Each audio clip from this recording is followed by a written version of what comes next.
The world had a way of collecting itself in the silence between notes.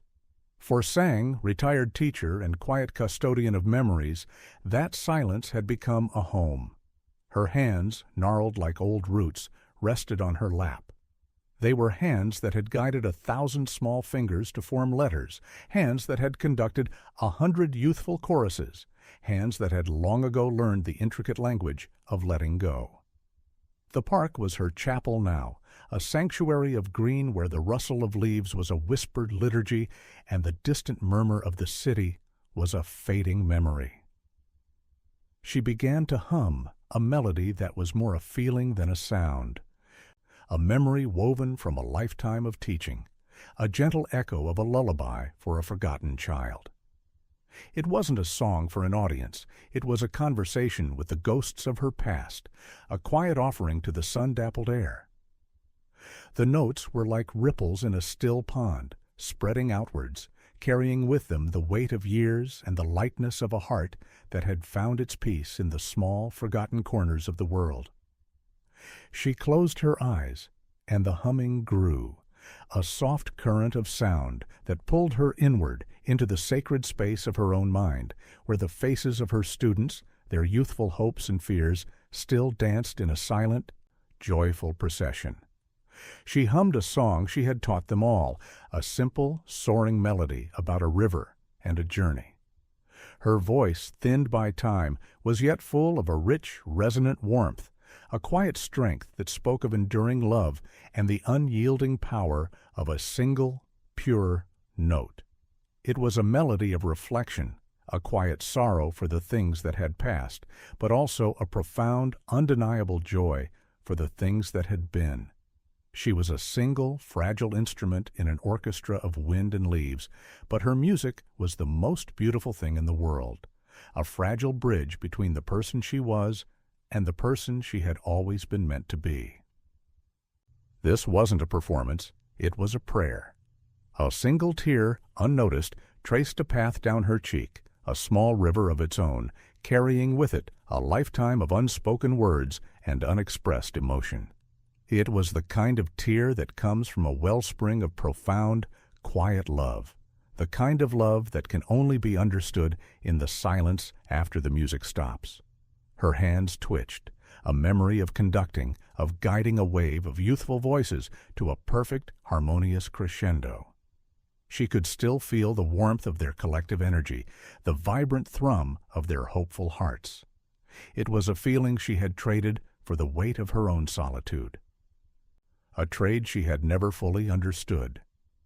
The hum faded, but the silence it left behind was filled with a rich, vibrant echo, the ghost of 1,000 songs still waiting to be sung. Her eyes, when they opened, were filled with a wistful light, a reflection of a life lived in service to a silent, profound love for music and the children who carried it. She was a garden in winter, and the music was the first brave green shoot of spring. She was the question and the answer, the memory and the hope, a small forgotten woman with the most important song in the world humming in her heart. And she was all of those things, all at once, in the quiet, simple dignity of her own presence, in the silent, profound hum that was the only song she had left to give. And in that simple act, a small seed of redemption was planted, a quiet, insistent promise that the things we love never truly leave us. They simply change their form, from sound to silence, from memory to hope.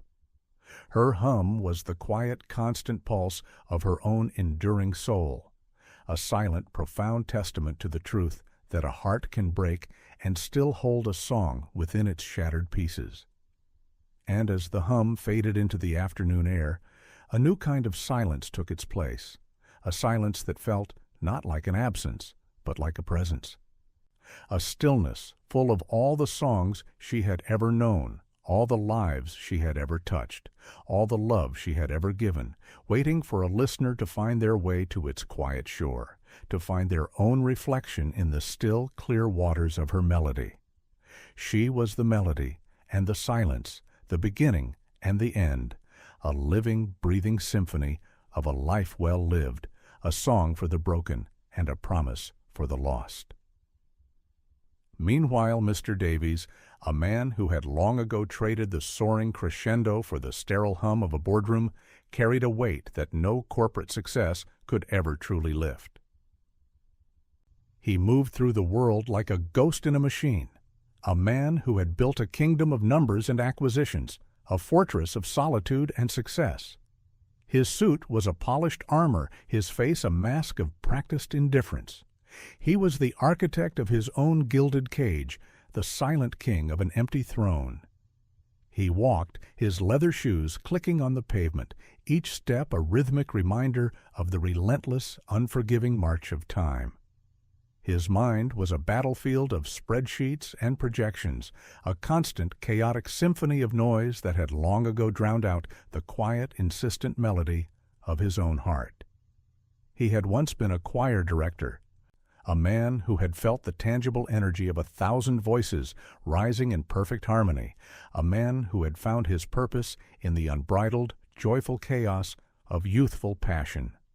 But that was another life, another man, a ghost he had long ago buried beneath the foundation of his empire. He had told himself it was a necessary trade, that the pursuit of greatness demanded a sacrifice of the soul. He had believed it for a long time. But lately, the silence in his penthouse, the quiet humming emptiness of his success had begun to feel less like a victory and more like a profound, unfixable loss. He saw the world in terms of profit and loss, risk and reward, the simple beauty of a cloud, the vibrant green of a tree, the soft laughter of a child. These were variables he could not quantify, and therefore they were things he had long ago taught himself to ignore. His heart had become a closed room, a silent, dusty museum of a past he had no longer recognized as his own.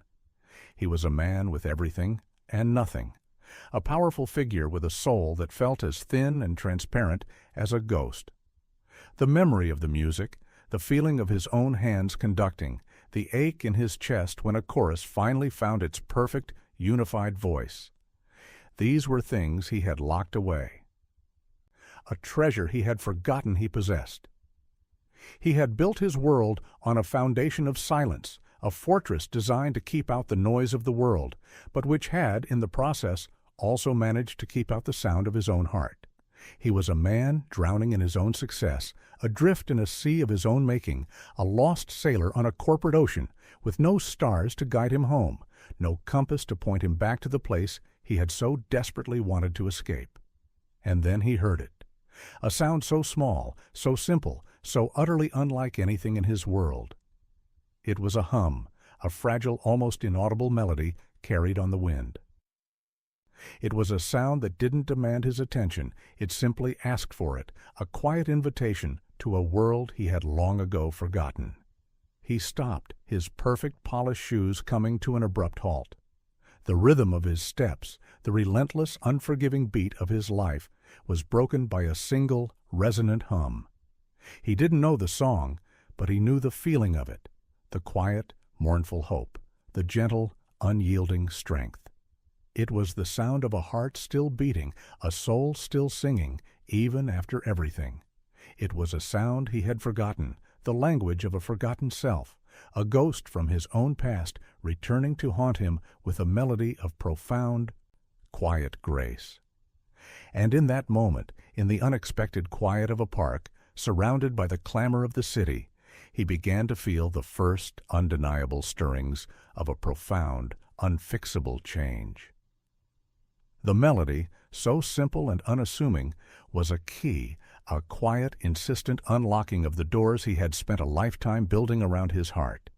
He felt a sudden visceral jolt, a memory crashing through the fortress he had so carefully constructed. He was a boy again, standing on a stage, his own young voice thin and wavering in a chorus of 100 others. The song, the same song Sang was humming, had been the first one he had ever truly loved. The one that had taught him that a single unified voice could be more powerful than all the gold in the world. He saw himself, a young man with a baton in his hand, his eyes burning with a passion he had long ago traded for a cold, sterile ambition. He saw the faces of the children he had taught, their eyes wide with wonder, their voices a testament to the simple, profound joy of creation. He saw the woman he had loved, the one who had told him that his soul was in his music, that he would be lost without it. He had laughed at her in the end, had told her that the real world was about power, not songs. He had been so wrong. The hum was a mirror, a reflection of the man he had been and the man he had become, a stark and unforgiving contrast. He looked at Sang, a woman who had nothing, a woman who had given everything. She was a testament to a life lived for something more than profit, a life lived for the intangible, for the ephemeral, for the things that truly mattered. Her hands, gnarled and weathered, were a map of a different kind of success, a success he had long ago dismissed as foolish and naive. The melody was a question he had been avoiding for years. What have you given up for this? What have you traded for the silence of your success? The hum grew louder in his ears, not in volume, but in meaning, each note a hammer blow to the walls of his corporate citadel. He felt the cold, hard shell of his identity begin to crack, a hairline fracture that threatened to shatter his carefully curated existence. He had told himself that music was a childish thing, a hobby, a luxury. He had told himself that real life was about spreadsheets and boardrooms, about closing deals and crushing competitors. But her song, her simple, profound hum, was a refutation of everything he had built, a silent, eloquent argument against the emptiness of his own existence. He felt a profound, almost unbearable sense of regret, a heavy weight that settled in the pit of his stomach. He had once known how to find joy in a single, perfectly sung note. He had once known how to see the world not in terms of numbers, but in terms of melody and harmony. He had once been a man of music, a man of heart, a man who had known that the most important things in life could not be bought or sold. And now, standing on the edge of a park, in a suit that cost more than Sang had made in a decade, he felt a profound and devastating sense of loss. He looked at his own hands, the hands that had once guided a choir, now a tool for signing contracts and closing deals. They felt alien to him, disconnected from the core of who he was. And the quiet, relentless hum from Sang's lips was a call to a home he had long ago abandoned, a siren song for a lost soul, a melody that promised not success or wealth, but a quiet, profound kind of peace. He felt his corporate armor begin to rust, a slow, corrosive process set in motion by a single, beautiful note. His heart, long dormant, began to stir, a rusty engine sputtering back to life, fueled by the memory of a song and the profound, undeniable truth of what his soul had been missing. And as the melody settled deeper into his bones, a profound, undeniable feeling of sorrow, of loss began to swell inside of him, a powerful, unfixable emotion that threatened to consume him. He was a broken vase, and the music was the water, filling the cracks, making the brokenness beautiful, revealing the profound, tragic fragility of the things we lose along the way. The tears came then, a slow, unstoppable tide, a final surrender to the emotion he had spent a lifetime denying. They were not tears of weakness, but tears of recognition, tears of a profound and devastating understanding of all that he had lost. They were tears for the boy he had been, for the man he had become, for the chasm that existed between the two. The hum was a catalyst, a quiet, perfect sound that had shattered the illusion of his own contentment. He had told himself he was happy, that he had won. But now, in the presence of this quiet, unassuming woman and her simple, profound song, he knew the truth. He was a victor who had lost the most important battle of all. He stood there, unmoving, the salt of his tears a strange, foreign taste on his lips, a bitter reminder of a life lived in a drought of emotion. He was a man who had not cried in decades. A man who had traded his tears for a stock portfolio, his heart for a corner office. The hum from Sang was a river of grace, flowing through the parched desert of his soul, a quiet, gentle flood that had broken the dams he had so carefully constructed. He looked at her, truly looked at her for the first time, and saw not a retired teacher, not a simple old woman, but a living, breathing testament to the power of a life lived for something more than money, for something more than success. She was a beacon, a quiet lighthouse in a storm of his own making. Her face, lined with the years, was not a map of defeat, but a landscape of wisdom and quiet joy. Her hands, gnarled and worn, were the hands of a creator, a giver, a keeper of songs. And his hands, manicured and expensive, felt suddenly small and useless, the hands of a taker, a destroyer, a man who had built his empire on the ruins of his own heart. The tears flowed, unbidden and unstoppable, a cascade of regret and longing, a profound and devastating cry for all the music he had given up, all the love he had ignored, all the simple, beautiful things he had walked away from. He felt the weight of his own success, not as a source of pride, but as a profound and crushing burden. He saw his world, his sterile, perfect world, for what it was, a tomb. And her hum, her soft, unassuming song, was the sound of a key turning in a lock, a quiet promise of a different kind of life, a different kind of hope. He stood there, a broken man in an expensive suit, a ghost from his own past, weeping in a public park, and he had never felt more alive. His tears were a kind of prayer, a silent, desperate plea for forgiveness, for a chance to find his way back to the man he had been, the boy who had once known that the most important thing in the world was the sound of a perfect harmony. The silence that followed her song was not an absence, but a presence, a profound, eloquent stillness filled with the echo of her melody and the sound of his own breaking heart. He was a man who had spent his life accumulating, and now, in the face of her gentle, unassuming humanity, he felt the profound, devastating emptiness of all his acquisitions. He was a man with everything and nothing, and she was a woman with nothing and everything. And in that simple, beautiful, tragic irony, he found a truth more profound than any corporate ledger, a truth that had been humming in the silence of his own heart for a lifetime, waiting for a song to set it free. And as the tears finally subsided, leaving a trail of salt and a profound, quiet ache, a new feeling took root inside of him, a fragile, hopeful seed of redemption, a quiet promise that it wasn't too late, that even a broken heart could learn to sing again. Sang finally stopped humming. The silence that followed was not empty, but full, a resonant stillness that held the echo of her song. She opened her eyes, and a profound, quiet sense of peace settled over her face. She felt a presence, a stillness behind her, and she turned her head. Mr. Davies stood there, his face streaked with tears, his expensive suit a strange, jarring contrast to the simple, organic beauty of the park. Their eyes met. There was no need for words.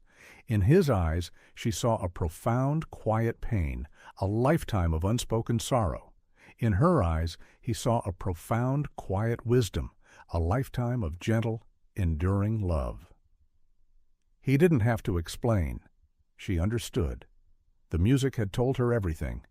She saw the boy he had once been, the passion that had once burned so brightly in his heart, the sacrifice he had made, the profound, devastating loss he had carried, unseen for all these years.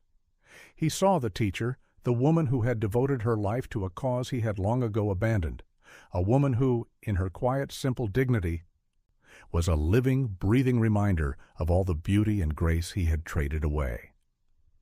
He took a hesitant step toward her, his hand reaching out, not to touch her, but to simply be near the source of this quiet, undeniable truth.